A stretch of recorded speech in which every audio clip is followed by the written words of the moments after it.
Podjetje Snaga kot koncesionar za vzdrževanje zelenih parkovnih površin letošnjo pomlad izvaja odstranjevanje dreves, ki so za to predvidena.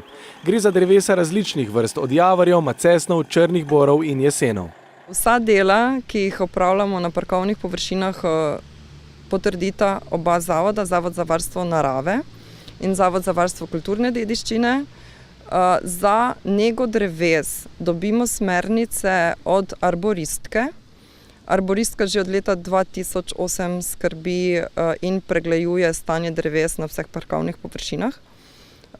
Vsako leto poda smernice za vzdrževanje dreves, tudi obrezovanje, podiranje, vsa nega, ki je pač potrebna. Te smernice potrdita oba zavoda in potem se z lastnikom glede na finančna sredstva v določenem letu odločimo za obseg dela, ki se bo izvedel. V letošnjem letu so predvidene tudi nove zasaditve dreves. Imamo v planu zasaditev 30 novih dreves. Tudi za nadomestne dosaditve se napiše seznam rastlin, katere potrdita oba zavoda. Kar pa se tiče lokacij, pa se vedno ne sadi na isto lokacijo, to pa zato, ker so drevesa pač razrasla, velika, široka in v primeru, ko bi mlado drevo sadili v senco starih dreves, vemo, da mlado drevo nima perspektive. Spomladansko vzdrževanje zelenih parkovnih površin zajema še veliko več kot le sečnjo dreves. V spomladanskem času sedaj nas čaka obrezovanje vrtnic, torej spomladanska rez vrtnic.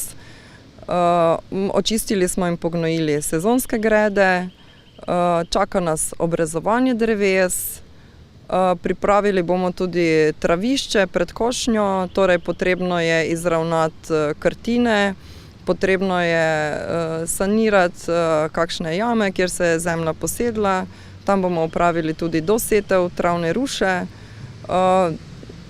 rez poleti cvetočih grmovnic, to gre zdaj v tem času, ker spomladi cvetoče grmovnice obrezujemo po cvetenju, tako da zdaj se bomo vrtnarji šele prebudili. Pri urejanju zunanjega videza parka koncesionar oziroma njegovi vrtnarji zmerom sledijo svetovnim trendom. Bomo rekli, kar zadnjih 15 let, 20 let je že trend, da se posnemajo travniki.